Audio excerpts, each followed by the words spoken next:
Hi hello నమస్తే నేను మీ బాలాజీ చెరపైన మీరు చూస్తున్నారు డూ ఆర్ డై ఛానల్.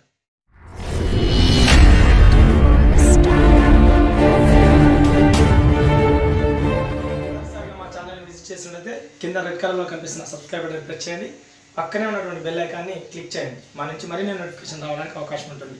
అయితే ఈ రోజు విషయం వచ్చేసి ఫండమెంటల్ రైట్స్కి సంబంధించి 14 ఆర్టికల్స్ కాంచి స్టార్ట్ చేద్దాం. ఆల్రెడీ గతంలో 12 ఆర్టికల్ 13 ఆర్టికల్ చెప్పుకోవడం జరిగింది. అది 12 13 ఎవరైతే చూడలేదో గత వీడియోలు చూసే ప్రయత్నం చేయండి. ఈరోజు 14 ఆర్టికల్స్ ఉంది. మనం చెప్పే విధానం మొత్తం కూడా అకాడమిక్ ఇయర్ ఓరియంటేషన్లో కాకుండా ఒక point of the examination only examination ఓరియంటేషన్లో తీసుకొచ్చే ప్రయత్నం చేస్తున్నాం. ఎగ్జామ్లో అడిగినటువంటి అంశాలని స్ట్రైక్ చేస్తూ వాటిని ముందుకు తీసుకొచ్చే ప్రయత్నం చేస్తున్నాం. దాదాపు మా పాలిటీ క్లాసులు చూసేటటువంటి అభ్యర్థులు ఇది చూసిన తర్వాత మీరు ఎక్కడ వినాల్సిన అవసరం లేదని మేము అనుకుంటున్నాం. ఇక అది మీ ఛాయిస్కి ఇచ్చి పెడతాం. మిగతా విషయాలు చూడండి. మొత్తం హక్కులు 6 అన్నాం. 6లో హక్కుల్లో అంటే స్టార్టింగ్ భారత రాజ్యాంగంలో 7 హక్కులు ఉండే, ఇప్పుడు మాత్రం 6 హక్కులు మాత్రమే ఉండే. ఒకటి ఆస్తి హక్కుని 44వ రాజ్యాంగ సవరణ చట్టం 1978లో తొలగించారని చెప్పినాం. 44 1978లో తొలగించామని చెప్పినాం. ఓకేనండి. 6 హక్కుల్లో సమానత్వం మనం ఆల్రెడీ వాటికి సంబంధించిన ఒక అవగాహన కోడ్ కూడా చెప్పుకోవడం జరిగింది. ఈఎఫ్పిఆర్సి అని గుర్తుపెట్టుకోండి. అది 1 2 3 4 5 హక్కులు. దీంతో పాటు రాజ్యాంగ పరిహారపు హక్కు, కాన్స్టిట్యూషనల్ రెమెడీ యాక్ట్ అంటాం. రాజ్యాంగ పరిహారపు హక్కు లేదా రాజ్యాంగాన్ని రక్షించేటటువంటి హక్కులను రక్షించేటటువంటి హక్కు ఇది రాజ్యాంగ పరిహారపు హక్కు. ఓకేనా. ఈ అంటే ఈక్వాలిటీకి సంబంధించిన హక్కు, సమానత్వ హక్కు. ఎఫ్ అంటే ఫ్రీడమ్కి సంబంధించిన హక్కు, స్వేచ్ఛా స్వతంత్ర హక్కు. పి అంటే వాడుక భాషలో ప్రెజర్ అంటాం కదా, పీడనాన్ని నిరోధించే హక్కు లేదా దోపిడీని నిరోధించే హక్కు అంటాం. 3వ హక్కు. 4వది రిలీజియన్ సంబంధించిన హక్కు, మత స్వేచ్ఛ హక్కు అంటాం, మతానికి సంబంధించిన హక్కు. 5వది cultural and education and culture, విద్యా సాంస్కృతిక విషయ సూచిక హక్కు అంటాం కదా, అది 5వ హక్కు. 1 2 3 4 5 రాజ్యాంగ పరిహారపు హక్కు 6. ఓకేనా. ఇది ఆర్టికల్ 32 చెప్తుంది. దీని గురించి వివరణాత్మకంగా వివరిస్తుంది. గతంలో ఆర్టికల్ 31 ఆస్తి హక్కు గురించి తెలియజేస్తుంది. అది 44వ అమెండ్మెంట్ యాక్ట్ 48వ అమెండ్మెంట్ యాక్ట్ 44వ అమెండ్మెంట్ యాక్ట్ 1978లో తొలగించడం జరిగింది. మొరార్జీ దేశాయ్ గవర్నమెంట్ అని చెప్పడం జరిగింది. ఇది తూకీగా సమాచారం. ఇంకా ఈరోజు విషయాల్లోకి వెళ్తే సమానత్వ హక్కు గురించి ఏదైతే ఈ అంటే ఈక్వాలిటీ, రైట్ ఆఫ్ ఈక్వాలిటీ అంటున్నామో ఇక్కడ ఈఎఫ్పిఆర్సిలో ఏదైతే ఈ రైట్ ఆఫ్ ఈక్వాలిటీ అంటున్నాం, ఇది 54242 అని గుర్తుపెట్టుకోరని చెప్పినాం. 5 అంటే ఈక్వాలిటీ సంబంధించి 5 ఆర్టికల్లు, ఎఫ్ అంటే ఫ్రీడమ్ సంబంధించి 4 ఆర్టికల్లు, పి అంటే ప్రెజర్ సంబంధించి 2 ఆర్టికల్లు, ఆర్ అంటే రిలీజన్ సంబంధించి 4 ఆర్టికల్లు, సి అంటే కల్చరల్ అండ్ ఎడ్యుకేషన్ సంబంధించి 2 ఆర్టికల్లు వివరణాత్మకంగా తెలియజేస్తున్నాయనే విషయాన్ని చెప్పడం జరిగింది. ఇప్పుడు ఈక్వాలిటీకి సంబంధించిన హక్కు గురించి 5 ఆర్టికల్ అన్నాం కదా. 14 15 16 17 18 రైట్ టు ఈక్వాలిటీకి సంబంధించిన దాని గురించి తెలియజేస్తే ఈ 5 ఆర్టికల్స్ కూడా 5 ఆర్టికల్ 54242 అన్నాం కదా. 5 అంటే 5 ఆర్టికల్ తెలియజేస్తాయి ఈక్వాలిటీ. 4 అంటే 4 ఎఫ్, 2 అంటే పికి సంబంధించి, 4 ఆర్టికల్ ఆర్కి సంబంధించి, 2 ఆర్టికల్ సికి సంబంధించి తెలియజేస్తున్నాయని చెప్తున్నాం. అయితే గతంలో ఆల్రెడీ 12 రాజ్యం నిర్వచనం. రాజ్యం అంటే కొత్తది ఏది కాదు. ఏదైతే హక్కులు వర్తిస్తున్నాయో దేనికి వర్తిస్తాయి, ఒక రాష్ట్ర ప్రభుత్వాలకు వర్తిస్తాయా, కేంద్ర ప్రభుత్వానికి వర్తిస్తాయా, కేంద్ర ప్రభుత్వం ఆధీనంలో ఉన్నటువంటి అన్ని సంస్థలకు వర్తిస్తాయా, ప్రైవేట్ సంస్థలకు వర్తిస్తాయా వర్తించవా, ప్రైవేట్ సంస్థల్లో 50% పెట్టుబడులు ప్రభుత్వాలకు ఉంటే వర్తిస్తాయా వర్తించవా, ఇలాంటి విషయాల గురించి ఆల్రెడీ గత వీడియో చెప్పినా ఆ వీడియో చూడని వాళ్ళు వీడియో చూసే ప్రయత్నం చేయండి. ఇంకొకటి ఇది 12. 13వది ఏదైతే జ్యుడిషియల్ రివ్యూ అంటున్నామో, న్యాయ సమీక్ష అధికారం అంటున్నామో దాని గురించి ఆల్రెడీ చెప్పడం జరిగింది. ఇది కులంకుశంగా కూడా ఒక క్లాస్ మొత్తం దాదాపు 13వ ఆర్టికల్ గురించి చెప్పడం జరిగింది. ఇక 14వ ఆర్టికల్ గురించి ఇప్పుడు మొదలు పెడదాం. 14వ ఆర్టికల్ ఏం చెప్తుంది? 17 16 17 18 ఇలా దాదాపు ఒక 40 minutes క్లాస్ చెప్పే ప్రయత్నం చేద్దాం. ఈ ఆర్టికల్ 14 చట్టం దృష్టిలో అందరూ సమానులే, చట్టం దృష్టిలో అందరూ సమానులే, అదేవిధంగా చట్టం మూలంగా అందరికీ సమాన రక్షణ. చట్టం దృష్టిలో అందరూ సమానులే, అదేవిధంగా చట్టం మూలంగా అందరికీ సమాన రక్షణ. 2 ఒక తీరు కనిపించినప్పటికీ కూడా 2 వేరువేరుగా ఉంటాయండి. 2 వేరువేరుగా ఉంటాయి. చట్టం మూలంగా అందరికీ సమాన రక్షణ. చట్టం దృష్టిలో అందరు సమానులే అనేది బ్రిటన్ నుంచి గ్రహించాం. దీని కోడ్ కూడా చెప్తాను నేను ఎట్లా గుర్తుపెట్టుకోవాలి. చట్టం మూలంగా అందరికీ సమాన రక్షణ అనేది అమెరికా నుంచి గ్రహించాం. జనరల్గా ప్రాథమిక హక్కులని ఎక్కడి నుంచి గ్రహించడం? అమెరికా రాజ్యాంగం నుంచి గ్రహించాం. మన రాజ్యాంగం ఎక్కువ ఏ రాజ్యాంగాన్ని పోలి ఉంటుంది? బ్రిటన్ రాజ్యాంగాన్ని పోలి ఉంటుంది. మన రాజ్యాంగం ఎక్కువగా ఈ క్రింది అంశంలో దేంతో పోలి ఉంటుంది అన్నప్పుడు మాత్రం ఏ దేశమైనా ఉండని, బ్రిటన్ ఉండని, అమెరికా ఉండని, ఏ దేశమైనా ఉండని, కింద ఆప్షన్లో భారత ప్రభుత్వ చట్టం 1935 ఉంటే మాత్రం మీరు భారత ప్రభుత్వ చట్టం 1935 మాత్రమే పెట్టాల్సిన అవసరం ఉంటుంది. ఓకేనా? అది లేని తరుణంలో ఎక్కువ ఎక్కడ ఏ దేశం నుంచి తీసుకోబడిందంటే బ్రిటన్ నుంచి. ప్రాథమిక హక్కులను ఎక్కడి నుంచి తీసుకోబడిందంటే రాజ్యాంగం నుంచి. చట్టం దృష్టిలో అందరూ సమానులు అనే అంశం ఎక్కడి నుంచి తీసుకోబడిందంటే బ్రిటన్ నుంచి. చట్టం మూలంగా అందరికీ సమాన రక్షణ ఎక్కడి నుంచి తీసుకోబడిందంటే అమెరికా నుంచి. ఇదే ఆర్టికల్ 14లో రూల్ ఆఫ్ లా అనే న్యాయ సూత్రం ఏమిటి ఉందని అంటాం. రూల్ ఆఫ్ లా అంటే సమన్యాయ పాలన, రూల్ ఆఫ్ లా. ఈ రూల్ ఆఫ్ లా ఎక్కడి నుంచి తీసుకున్నాం అంటే బ్రిటన్ నుంచి తీసుకున్నాం. రూల్ ఆఫ్ లా ఎక్కడి నుంచి తీసుకున్నాం అంటే బ్రిటన్ నుంచి తీసుకున్నాం. ఇక్కడ చట్టం మూలంగా సమాన రక్షణ అనే పదం మాత్రం, అందరికీ సమాన రక్షణ అని మాత్రం అమెరికా నుంచి గ్రహించాం. మరి చట్టం మూలంగా అందరికీ సమాన రక్షణ అంటే ఏంది? చట్టం దృష్టిలో అందరూ సమానులు అంటే ఏంది? ఆ రెండు అంశాలను చూద్దాం. చట్టం దృష్టిలో అందరికి సమాన రక్షణ అంటే ప్రధానమంత్రి నుంచి మొదలుకొని దేశ పౌరులందరూ కూడా చట్టం దృష్టిలో సమానమే. ఒక తప్పు చేసినప్పుడు చట్టం దృష్టిలో అందరూ ఒకే విధంగా శిక్షింపబడతారు. ఒక ఆయన ధనవంతుడని ఒక తీర శిక్షింపబడడం, ఒక ఆయన పేదవాడని ఒక తీర శిక్షింపబడడం, ఒక ఆయన ఉన్నత కులంలో పుట్టినని ఒక విధంగా, ఒక ఆయన అణగారిన కులంలో పుట్టిన ఒక విధంగా, అట్లా ఉండదు. చట్టం దృష్టిలో అందరు సమానులు అన్నప్పుడు అందరికి కూడా ఒకే తప్పు చేసినప్పుడు ఒకే విధంగా శిక్షింపబడదు. ఇది చట్టం దృష్టిలో అందరు సమానం. చట్టం మూలంగా అందరికి సమాన రక్షణ. ఉదాహరణ, ఒక ఎంపీకి భద్రత కల్పిస్తారు, ఒక ఎమ్మెల్యేకి కల్పిస్తారు, ఈ విధంగా ఒక ప్రజాప్రతినిధికి భద్రత కల్పిస్తారు. సామాన్య ప్రజలకు కూడా నైట్ పూట బీటు డ్యూటీ రూపంలో పోలీసులు నైటు పెట్రోలింగ్ డ్యూటీలు కూడా చేస్తుంటారు. అంటే ప్రజలందరికీ ఇక్కడ రక్షణ ఉంటుంది, అక్కడ ప్రజాప్రతినిధులు కాబట్టి అక్కడ. అంటే మరి అలా గవర్నమెంట్లు వీళ్ళకి లేదంటే అది వేరు. మరి అది కూడా మీకు తెలియవరుస. వాళ్ళకు నలుగురు జనాలందరికీ కలిపి ఒకరేనా అని అనుకోవద్దు. అది కూడా చెప్తా ఇప్పుడు దీంట్లో అదే ఉంటుంది. చట్టం దృష్టిలో అందరు సమానులు అంటే సమానుల్లో సమానులు అని అర్థం. సమానుల్లో సమానులని ఇప్పుడు చూడండి, ఒకే కేటగిరీకి సంబంధించినటువంటి వ్యక్తులు. సపోజు ఒక టీచర్కు, ఒక హెచ్జిడి టీచర్కి ఇంకో హెచ్జిడి టీచర్ తోటి ఏమైనా ఈయనకి ఇచ్చేటటువంటి అలవెన్స్లు ఆయనకి ఇవ్వకపోతే అది చట్టం దృష్టిలో సమానులుగా గుర్తించబడినట్టు.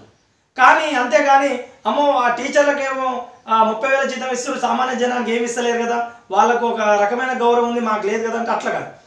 సమానుల్లో సమానులని చూసుకోవాలి. మీతో పాటుగా మీరున్నటువంటి తరగతికి సంబంధించి ఇది సమానుల్లో సమానులు, అసమానుల్లో అసమానులు. ఏ కేడర్లో ఆ కేడర్ తోటి ఏమైనా అన్యాయం జరిగిందా జరగలేదా, అది చట్టం దృష్టిలో సమానులు అంటే. అందరినీ ఒకే గుంపగుత్తగా ఒకే కట్టమని కాదు. ఓకేనా? సమానుల్లో సమానులు, చట్టం దృష్టిలో సమానులు అంటే ఇప్పుడు చెప్పాం కదా, సమానుల్లో సమానులు అది అన్నట్టు. ఇంకా చట్టం మూలంగా సమాన రక్షణ అంటే చట్టం దృష్టిలో సమానం చెప్పిన, చట్టం మూలంగా సమాన రక్షణ అంటే మాత్రం అందరికి కూడా రక్షణ కల్పించడం. ఇక్కడ ప్రజలకు కానీ ప్రజాప్రతినిధులు కానీ ఎవరికైనా అందరికి కూడా సమాన రక్షణ. ఇంకా చట్టం దృష్టిలో ఎవరెవరు ఒకరికి ఇద్దరికి మాత్రం మినహాయింపు ఉంటుంది. ఆర్టికల్ 361లో ఆర్టికల్ 361 గుర్తుపెట్టుకోండి, చాలా చాలా ఇంపార్టెంట్.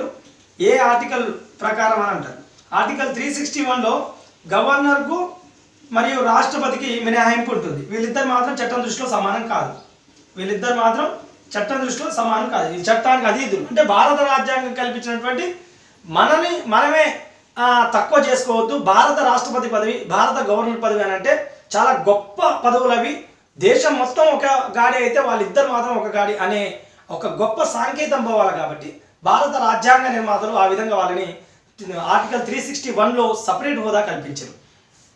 వీళ్ళకి సంబంధించి ఇది చట్టం దృష్టిలో సమానంలో వీళ్ళిద్దరు. ఇంకా విదేశీ పౌరులు, ఇంకా ఇది విదేశీ సార్వభౌమత్వం ఉన్నటువంటి పౌరులు ఇక్కడికి సంచరించేటువంటి వ్యక్తులు, లేకపోతే మనవులు అక్కడ బయట పనిచేయడం, ఇంకా అదేవిధంగా ఇతరకు సంబంధించి ఉంటాయి.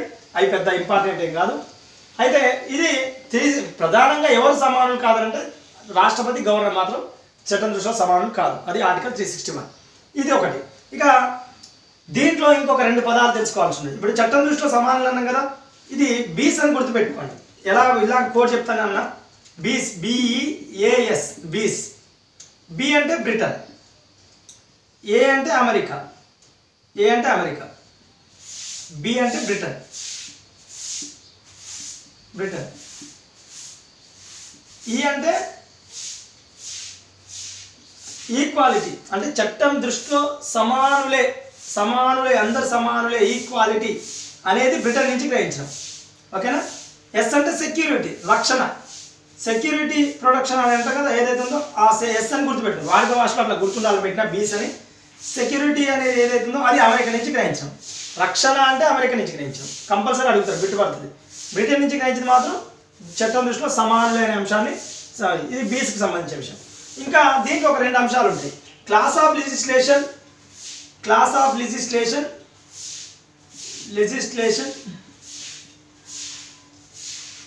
Reasonable classification.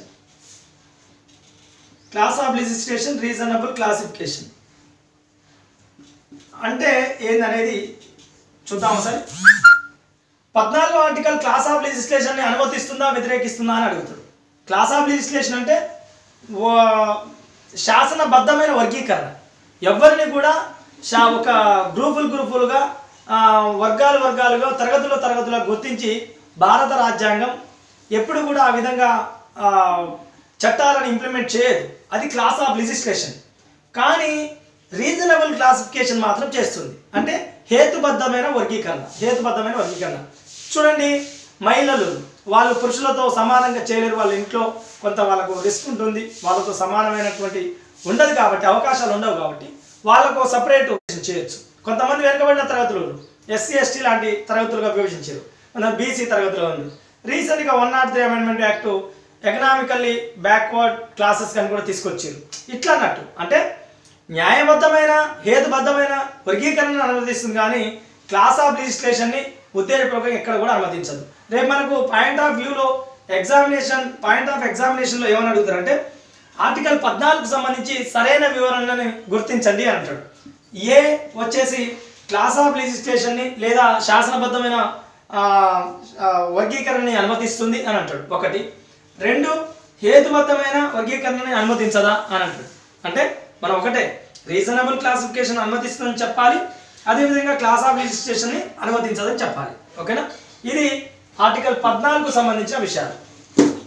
ఇంకా ఆర్టికల్ 14 దగ్గర చాలా పుస్తకాల్లో 39B 39C ఇంప్లిమెంట్ చేసేటప్పుడు ఆర్టికల్ 14 గోస్ అవుట్ అన్నట్టు ఉంటుంది. అంటే అది వాస్తవానికి అదంతా కరెక్టే. కాకపోతే ఇది ఆదేశిక సూత్రాల దగ్గర చెప్పుకునే ప్రయత్నం చేద్దాం. కాకపోతే ఒకసారి చెప్పే ప్రయత్నం వస్తుంది. 39B ఇప్పుడు ఆర్టికల్ 12 నుంచి 35 వరకు ఫండమెంటల్ రైట్స్ గురించి చెప్తున్నాయి అన్నాం. ఆర్టికల్ 36 నుంచి 51 వరకు ఆదేశిక సూత్రాలు చెప్తున్నాయని అన్నాం. ఫండమెంటల్ రైట్స్ కంపల్సరీ ప్రభుత్వాలు ఇంప్లిమెంట్ చేయాల్సిందే. ఇంప్లిమెంట్ చేయకపోతే మనం కోర్టులను ఆశ్రయించి కూడా ఇంప్లిమెంట్ చేయించుకోవాల్సిన ఒక గట్టి అవకాశాన్ని భారత రాజ్యాంగ నిర్మాతలు కల్పించారు. కానీ 36 నుంచి 51 మధ్య ఉన్నటువంటి ఏదైతే డైరెక్టివ్ ప్రిన్సిపల్స్ అంటామో, నిర్దేశక నియమాలు అంటామో, ఆదేశిక సూత్రాలు అంటామో, ఇవి మాత్రం ఇంప్లిమెంట్ పర్టికులర్గా చేయాలని కాదు, ప్రజా సంక్షేమం కోసం మీరు ఇంప్లిమెంట్ చేయాలని ఒక ఐచ్ఛికంగా రూపొందించారు తప్ప అది మ్యాండేటరీగా న్యాయ సంరక్షణ వాటికి కల్పించలేదు.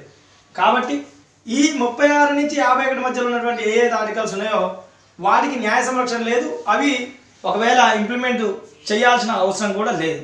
ఒకవేళ పర్టికులర్ చేయాలని కోర్టుకు పోయినా చెయ్యరు, ఎందుకు న్యాయ సంరక్షణ లేదు. కానీ అలాంటి న్యాయ సంరక్షణ లేనటువంటి 2 ఆర్టికల్స్లో చూడండి, 36 అంటే 37, 38, 39, 39వ ఆర్టికల్లో ఉన్నటువంటి 39B 39C. 39B అంటే భౌతిక వనరుల వితరణ.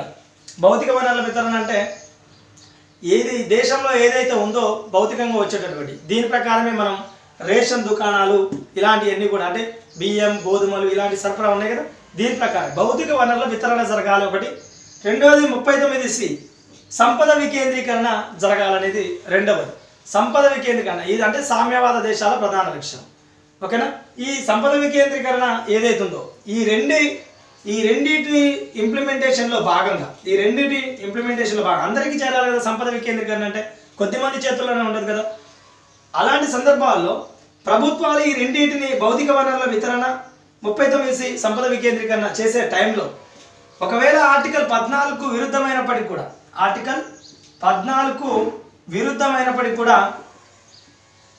39B 39Cనే ఇంప్లిమెంట్కు వస్తాయని చెప్పడం జరుగుతుంది. ఇది 39B 39Cకి మినహాయింపుల్లో ఇప్పుడు ఆర్టికల్ 361 ఏదైతే అన్నామో ఆర్టికల్ 361 ఇది 31C ఆర్టికల్లో చెప్పడం జరిగింది.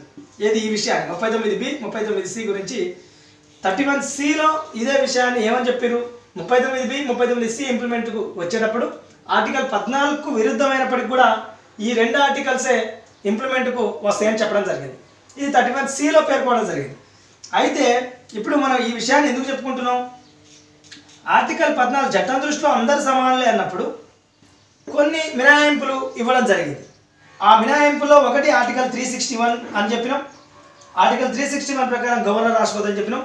ఇప్పుడు ఆర్టికల్ 31C ప్రకారం ఈ 31Cలో ఏదైతే ఉందో 39B 39C ఇంప్లిమెంట్ వచ్చేటప్పుడు ఈ ఆర్టికల్ 14 గోస్ అవుట్, బయటికి వెళ్ళిపోతుంది. దాన్ని చట్టం దృష్టిలో అందరు సమానంగా చూడాల్సిన అవసరం లేదు. ఎందుకంటే కొంతమంది పేద తరగతి వర్గాల వాళ్ళు ఉంటారు, వాళ్ళకి వేరే వాళ్ళకు ఒక ధరతోటి వీళ్ళకి ఒక ధరతోటి ఈ భౌతిక వనరులను ఏదైతే ఉంటున్నారో వాటిని సరఫరా చేయడం జరుగుతుంది. అది అందరికి తెలిసిన విషయమే.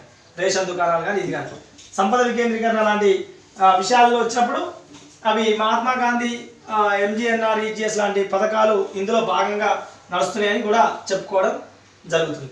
ఓకేనా, ఇది ఆర్టికల్ 14కు సంబంధించిన విషయాలు. ఇక ఆర్టికల్ 15 ఆర్టికల్ 14 సమానత్వం రైట్ టు ఈక్వాలిటీలో ఆర్టికల్ 14 చెప్పినాం. ఆర్టికల్ 15లో సెస్ అని గుర్తుపెట్టుకోండి, CESSE సెస్. కానీ ఈ మధ్యలో ఇంకొక ఈ వచ్చి కూడా చేరింది. ఇక్కడ 1 2 3 4 5 6 సెస్ అని గుర్తుపెట్టుకోండి. ఆర్టికల్ 15లో మనకు ఇప్పుడు 6 ఆర్టికల్ నేర్చుకోవాల్సిన అవసరం ఉంటుంది. ఆర్టికల్ 15లో 6 ఆర్టికల్. ఓకేనా, ఆర్టికల్ 13లో ఆల్రెడీ 4 ఆర్టికల్ చెప్పుకున్నాం. గతంలో 4 5 చెప్పుకున్నాం. ఏది అప్పుడు ADD అడ్డా అన్నాం కదా, 4 ఆర్టికల్. ఈ కోడ్లు లేనిది మనకు గుర్తుండవండి. ఆర్టికల్ 13లో 4 ఆర్టికల్ చెప్పినాం. ఇప్పుడు ఆర్టికల్ 15లో 6 ఆర్టికల్ చెప్పుకుందాం. ఆర్టికల్ 15లో 15(1) ఏం చెప్తుందంటే క్యాన్సర్ అని గుర్తుపెట్టుకోండి. మనకు అర్థమయ్యే రీతిలో వాడుక భాషలో పెట్టుకోవాలి కాబట్టి ఈ కోడ్లు అనేవి మనం సృష్టించుకున్నాయి. ఈ భారత రాజ్యాంగంలో ఇట్లా కోడ్లు వేసి ఉండవు. మనం ఒక కాంపిటేటివ్ ఓరియంటేషన్లో చదివేటప్పుడు ఎక్కువ కాలం గుర్తుండే పరిస్థితి ఉండదు కాబట్టి మనం ఆ విధంగా మనం పెట్టడం జరిగింది. ఓకేనా, 15(1) క్యాన్సల్. ఏం క్యాన్సల్? 5 విచక్షణాలు. ఆ 5 విచక్షణాలు ఏందనేది చూడండి. కూలి పూజమ్మ అని గుర్తుపెట్టుకోండి. కూలి పూజమ్మ. కు అంటే కులం, లి అంటే లింగ, పు అంటే పుట్టుక, జ అంటే జన్మ, మా అంటే మతం. ఈ 5 విచక్షణాల ఆధారంగా ఏ వ్యక్తిని వేరే తీరుగా చూడరాదు. ఎందుకు? ఇప్పుడు సమానత్వం హక్కులో భాగంగానే కదా మనం చెప్పుకునేది. అంటే నువ్వు ఆ కులంలో పుట్టినావు, నేను ఈ కులం పుట్టినాను ఒక తీరుగా. లేదా నువ్వు లింగ అంటే నువ్వు అమ్మాయివి, నువ్వు తక్కువ నాకంటే నేను అబ్బాయిని నువ్వు ఎక్కువ అని ఈ విధంగా. లేదా పుట్టుక, నువ్వు అల్ల పుట్టినావు ఇలా పుట్టినాని. లేదా నీ జాతి అదిరా, నా జాతి ఇదిరా అని. మతం, నీ మతం అది, మా మతం ఎక్కువ అని. ఈ విధంగా ఏ వ్యక్తిని కూడా ఈ విధంగా చూడరాదు. ఎవరు కూడా, ప్రభుత్వాలు కానీ ఇంకా ప్రైవేట్ వ్యక్తులు కానీ ఎవరైనా కూడా ఈ విధంగా ఈ 5 విచక్షణాలని రద్దు, భారత్లో పెట్టినటువంటి వ్యక్తులను ఎవరిని కూడా ఈ విధంగా చూడరాదని చెప్పేదే 15 ఆర్టికల్ 1. ఓకేనా, 15 ఆర్టికల్ 2 ఎంట్రీ ఫర్ ఈ అన్నాం కదా. Entry for all are people, all are public places. Entry for all are people, all are public. Entry for all people, all are public. ఓకేనా, పీపుల్ ఆల్ పబ్లిక్ ప్లేసెస్ అంటే entry ఎక్కడ అంటే మనం వాడుక భాషలో పెట్టుకున్నాం. ఎంట్రీ అంటే ఎక్కడికి ప్రవేశం. ఏ వ్యక్తిని కూడా ఎక్కడైనా సార్వజనికమైనటువంటి ప్రదేశాల్లో, సార్వజనికమైన ప్రదేశాలు అంటే వెనకట బావులు ఉండేవి. అప్పుడు నల్లాలు లేని కాలంలో మీరు ఈ అనగారిన కులంలో పుట్టిరు, ఈ బావికాడికి మేము రావద్దు, మీరు ఆ బావికాడ వాటర్ తీసుకోవాలి, మేము ఈ బావికాడనే తీసుకుంటాం. అది బావికాడ వాటర్ అనేది అది అందరికీ సార్వజనికమైన ప్రదేశం, అందరికి కావాల్సింది. ఉదాహరణ ఇప్పుడు ఉన్నటువంటి ప్రైవేట్ హోటల్స్ ఉంటాయి. నేను పెట్టుకున్న హోటల్ నా హోటల్ కదా, నువ్వు రావద్దు అనడానికి లేదు. ఎందుకు? అది సార్వజనికమైనటువంటి ప్రదేశం. ప్రతి వ్యక్తి కూడా అంటే అందరూ కూడా సార్వజనికమైన ప్రదేశాల్లోకి ఏ వ్యక్తిని కూడా ఇక్కడ ఏదైతే 15(1)లో 5 విచక్షణాలు అన్నామో వాటి కారణంగా నిరాకరించడానికి వీల్లేదు అని చెప్పే ఆర్టికల్ ఎంత? 15 ఆర్టికల్ 2. 15 ఆర్టికల్ 2. 15 ఆర్టికల్లో 5 విచక్షణాలు రద్దన్నాం. ఆ 5 విచక్షణాలు ఏందని చెప్పినాం. 15 ఆర్టికల్ 2లో entry for all are people, all are public places అంటున్నాం. అంటే సార్వజనికమైనటువంటి ప్రదేశాల్లోకి అందరికి కూడా అనుమతి ఉంటుంది. అది ప్రైవేట్ ప్రదేశమైనా ఇంకా ఎలాంటి ప్రదేశం సార్వజనికమైన ప్రదేశం అంటే అందరూ పోవాల్సినటువంటి అనుకూల తగినటువంటి ప్రదేశం. చెప్పిన ఉదాహరణగా హోటల్ కూడా చెప్పినాం, అది ప్రైవేట్ హోటల్ అయినప్పటికీ కూడా మీరు రావద్దు అనడానికి లేదు, ఎందుకంటే సార్వజనికమైన ప్రదేశం.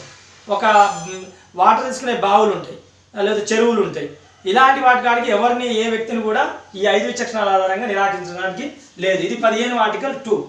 15 ఆర్టికల్ 3 స్పెషల్ ప్రొవిజన్స్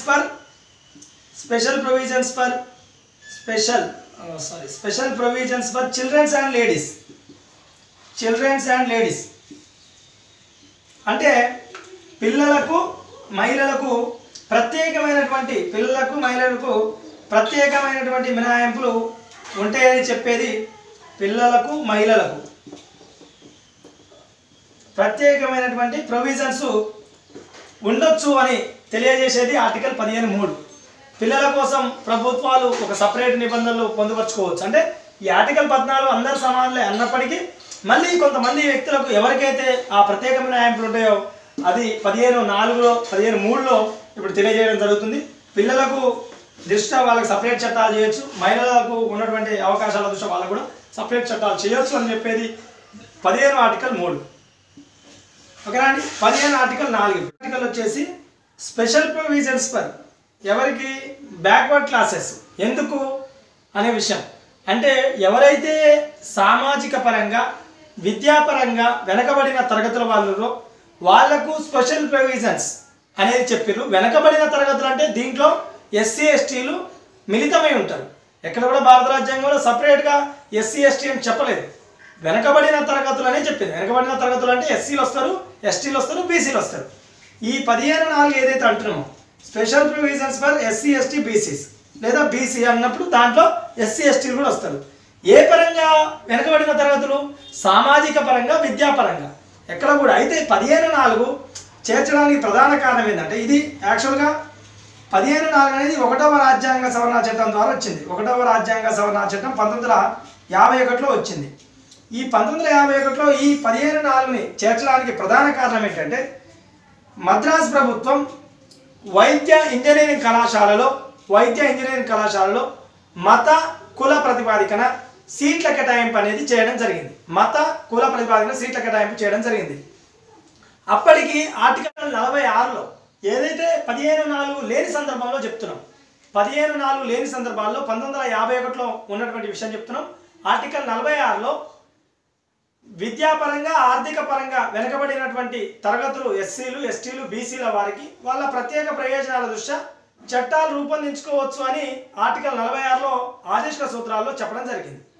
దాన్ని బేస్ చేసుకొని అప్పటికి ఉన్నటువంటి మద్రాసు ప్రభుత్వం వైద్య కళాశాలలో అదేవిధంగా ఇంజనీరింగ్ కళాశాలలో కుల మత ప్రతిపాదికన సీట్ల కేటాయింపు అనేది కేటాయించడం జరిగింది.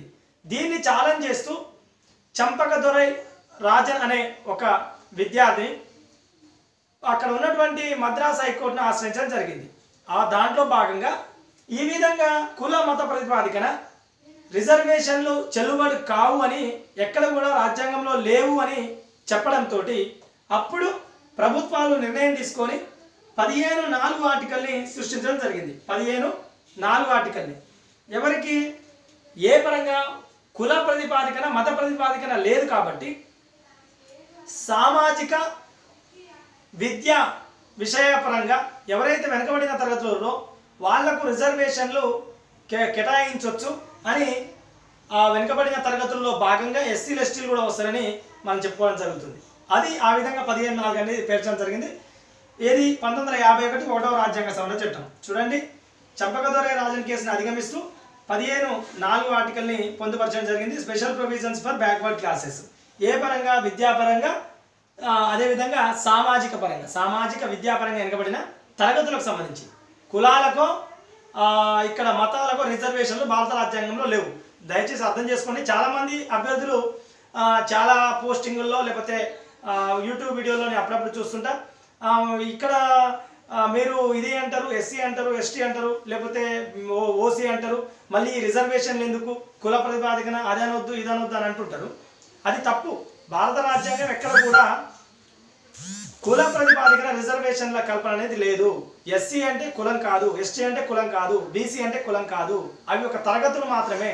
దయచేసి అర్థం చేసుకోండి. అర్థమైందండి? ఎవరైతే సామాజిక పరంగా విద్యాపరంగా వెనుకబడిన తరగతులు అంటున్నాం, కులాలు అంటలే. ఇప్పటికి కూడా భారత రాజ్యాంగంలో ఎక్కడ కూడా కుల ప్రాతిపాదికన రిజర్వేషన్లు లేవు, మత ప్రాతిపాదికన రిజర్వేషన్లు లేవు. ఓకేనా? కానీ 103వ అమెండ్మెంట్ యాక్ట్ ద్వారా ఎకనామికల్లీ బ్యాక్వర్డ్ అంటే ఆర్థిక పరంగా వెనుకబడినటువంటి తరగతులకు కూడా రిజర్వేషన్లు కల్పిస్తూ ఈబీసీ రిజర్వేషన్ తీసుకొచ్చింది. అది కూడా వాళ్ళు చెప్పేటటువంటి కేంద్ర ప్రభుత్వం ఈ మధ్య పార్లమెంట్లో చట్టం చేసినప్పుడు వాళ్ళు చెప్పేటటువంటి విషయం ఏంటంటే, ఆర్టికల్ 46లో ఏదైతే సామాజిక విద్య ఆర్థిక ప్రయోజనాలు వెనకబడి ఉన్న వాళ్ళు ఉన్నారో ఈ 3 పదాలు గతంలో ఉన్నప్పుడు ఆ 46 ప్రకారమే, ఆ 46లో ఉన్నటువంటి అంశాలనే విద్యాపరంగా సామాజిక పరంగా వాటికి వెసులుబాటు కల్పిస్తూ 15(4) తీసుకొచ్చినప్పుడు దాంట్లో ఆర్థిక ప్రయోజనాలు అని కూడా ఉంది కాబట్టి వెనుకబడిన తరగతులకు అదే విషయాన్ని ఇక్కడ 15(6)లో ఇంప్లిమెంట్ చేస్తున్నామని చాలా చర్చల్లో చాలా సందర్భాల్లో చెప్పడం జరుగుతుంది. ఏది 103 అమెండ్మెంట్ యాక్ట్. సరే, అది ఒక భాగం. అది ఇంకా మనం ఆఫ్టర్ ఇండియన్ కాన్స్టిట్యూషన్లో ఇప్పుడు ఇవి సపరేట్గా చెప్పుకునే పరిస్థితి ఉండదు కాబట్టి ఇక్కడ చెప్పి కూడా మళ్ళీ ఆఫ్టర్ ఇండియన్ కాన్స్టిట్యూషన్ కంపల్సరీ మనం ఒకసారి మీ ముందుకు తీసుకొచ్చే ప్రయత్నం చేస్తాం. ఎందుకనంటే ఆఫ్టర్ ఇండియన్ కాన్స్టిట్యూషన్ 100% మనం చదవాల్సిన అవసరం ఉంటుంది. మళ్ళీ ఒకసారి వాటి మీద చర్చ పెట్టాల్సిన అవసరం ఉంటుంది. ఓకేనండి? 15(4) అనేది సామాజిక పరంగా విద్యాపరంగా వెనకబడిన తరగతులకు రిజర్వేషన్లు. ఆ వెనకబడిన తరగతులు అంటే ఎస్సీలు ఎస్టీలు బీసీలు వస్తారు. ఇది ఆర్టికల్ 4. ఇది ఆర్టికల్ 15కు మొదటి మినహాయింపు. అర్థమైందండి? ఆర్టికల్ 15కు మొదటి special provision for children ladies అనేది మొదటి మినహాయింపు. ఇది రెండవ మినహాయింపు 15(4) అనేది. ఇక మూడవది ఈ అని పెట్టిన, ఐదవది ఈ అని పెట్టిన, ఆరవది కూడా ఈ అని వచ్చింది, సెస్ అని పెట్టినాం. ఇప్పుడు చూడండి, ఈ ఏందనంటే ఎక్సెప్షన్ అని అంటే తప్ప. ఎవరికి తప్ప? మైనారిటీ విద్యా సంస్థలకు తప్ప. మైనారిటీ విద్యా సంస్థలు తప్ప ప్రభుత్వ ధన సహాయం పొందే ప్రైవేటు విద్యా సంస్థలు కూడా ఈ వెనకబడిన తరగతుల వారికి రిజర్వేషన్లు కల్పించాల్సిన అవసరం ఉంటుంది. అర్థమైందండి? ప్రభుత్వంతో పాటు ప్రభుత్వ ధన సహాయం పొందే ప్రైవేటు విద్యా సంస్థల్లో కూడా ఈ వెనకబడిన తరగతుల వారికి రిజర్వేషన్లు కల్పించాల్సిన అవసరం ఉంటుందని చెప్పేది 15(5) ఆర్టికల్. ఇది 93వ రాజ్యాంగ సవరణ చట్టం ద్వారా చేర్చడం జరిగింది. 93వ రాజ్యాంగ సవరణ చట్టం ద్వారా చేర్చడం జరిగింది. మరి ఏదైతే ఆర్టికల్ 30లో మైనారిటీ విద్యా సంస్థలు అన్నామో అది ముందు చెప్తాం. ఆ మైనారిటీ విద్యా సంస్థలకు మాత్రం ఈ వెనకబడిన తరగతులకు రిజర్వేషన్లు ఇవ్వడం కుదరదు. అర్థమైందండి? అది ఒక మత ప్రాతిపాదికన వాళ్ళ మతాన్ని వాళ్ళు డెవలప్మెంట్ చేసుకోవచ్చు. ఎవరైనా అది ఏ మతాన్ని, ఎక్స్ మతాన్ని ఎక్స్ వాళ్ళు డెవలప్ చేసుకోవచ్చు, వై మతాన్ని వై మతం వాళ్ళు డెవలప్ చేసుకోవచ్చు, జడ్ మతం వాళ్ళు డెవలప్ చేసుకోవచ్చు. అంతేగాని ఒక మతం విషయాల్లో ఇంకో వ్యక్తులు తలదూర్చడానికి లేదు. దాంట్లో భాగంగా మైనారిటీ విద్యా సంస్థలు ఏదైతే అంటున్నామో అక్కడ ఈ వెనకబడిన తరగతులకు రిజర్వేషన్లు ఇవ్వాల్సిన అవసరం లేదు. ఎక్సెప్షన్ మైనారిటీ విద్యా సంస్థలు ఈ అని పెట్టినాం 15(5) ఆర్టికల్లో. ఓకేనా అండి? మళ్ళీ ఒకసారి ఏనండి, 15(5) ఆర్టికల్ ఏం చెప్తుందంటే 15(5) ఆర్టికల్ ప్రభుత్వ ధన సహాయం పొందేటటువంటి ప్రైవేటు విద్యా సంస్థల్లో వెనకబడిన తరగతులకు రిజర్వేషన్ కల్పించాలి. విద్యా సంస్థల్లో రిజర్వేషన్ కల్పించాలి. కానీ మైనారిటీ విద్యా సంస్థలు ఏవైతే ఉన్నాయో ఆ మైనారిటీ విద్యా సంస్థల్లో మాత్రం ఇవ్వాల్సిన అవసరం లేదు, దానికి వర్తించదు అని చెప్పేది 15(5) ఆర్టికల్ 93వ రాజ్యాంగ సవరణ చట్టం. అదేవిధంగా 15(4) ఆర్టికల్ 1వ రాజ్యాంగ సవరణ చట్టం. ఇంకా 15(6) ఆర్టికల్ ఈ ఆర్థికంగా వెనకబడినటువంటి తరగతుల వారు ఎవరైతే ఉన్నారో వాళ్లకు రిజర్వేషన్లు కల్పించవచ్చు అని పొందుపరిచినటువంటి ఆర్టికల్ 15(6). అర్థమైందండి? దీని గురించి ఇప్పుడు 93 మనం ఆఫ్టర్ ఇండియన్ కాన్స్టిట్యూషన్ నుంచి అమెండ్మెంట్ యాక్ట్లు మనం చెప్పుకునే టైంలో క్షుణ్ణంగా 15(6) కానీ 16(6) కానీ దానికి సంబంధించిన ఇంకా ఇతర రిలేటెడ్ ఆర్టికల్స్ కానీ క్షుణ్ణంగా చెప్పుకునే ప్రయత్నం చేస్తాం. 15(6) అయితే ఆర్థికంగా వెనుకబడిన తరగతులకు రిజర్వేషన్లు 15(6). ఇది 103వ రాజ్యాంగ సవరణ చట్టం 2019 103వ రాజ్యాంగ సవరణ చట్టం 2019లో చేర్చడం జరిగింది. ఇది ఆర్టికల్ 15కు సంబంధించినటువంటి సమాచారం. ఇంకా ముందు మరిన్ని చెప్పుకునే ప్రయత్నం చేద్దాం. క్లాసులు చాలా లెంతీ అవుతున్నాయి. ఎంత స్పీడ్గా చెప్పినా కానీ లెంతీ అయ్యే పరిస్థితి కనిపిస్తుంది. ఒక్కొక్క ఆర్టికలే ఒక్కో క్లాసు 15-20 నిమిషాల క్లాసు, ఇప్పుడైతే దాదాపు 30 నిమిషాల పైబడి అయినట్టుంది. ఇది అని మీ బాలాచరమైన మరిన్ని మంచి వీడియోలతో మరింత మంచి సమాచారంతో మేము ముందుకు వచ్చే ప్రయత్నం చేస్తాం. అప్పటి వరకు మిగతా బ్యాక్ క్లాసులని ఈ క్లాసులని వాచ్ చేస్తూ ఉండండి. దాదాపు పాయింట్ ఆఫ్ ద ఎగ్జామినేషన్ రూపంలో చెప్తున్నాం కాబట్టి మనం ఏదైతే చెప్తామో అదే ఎగ్జామ్లో వస్తుంది. ఓకే అండి, వీడియో నచ్చితే లైక్ చేయండి, నచ్చకపోతే డిస్లైక్ చేయండి. మీ డిస్లైక్ని సద్విమర్శగా కింద కామెంట్లో తెలియజేసే ప్రయత్నం చేయండి. కానీ వీడియోలను మాత్రం ఎప్పటికప్పుడు షేర్ చేయండి.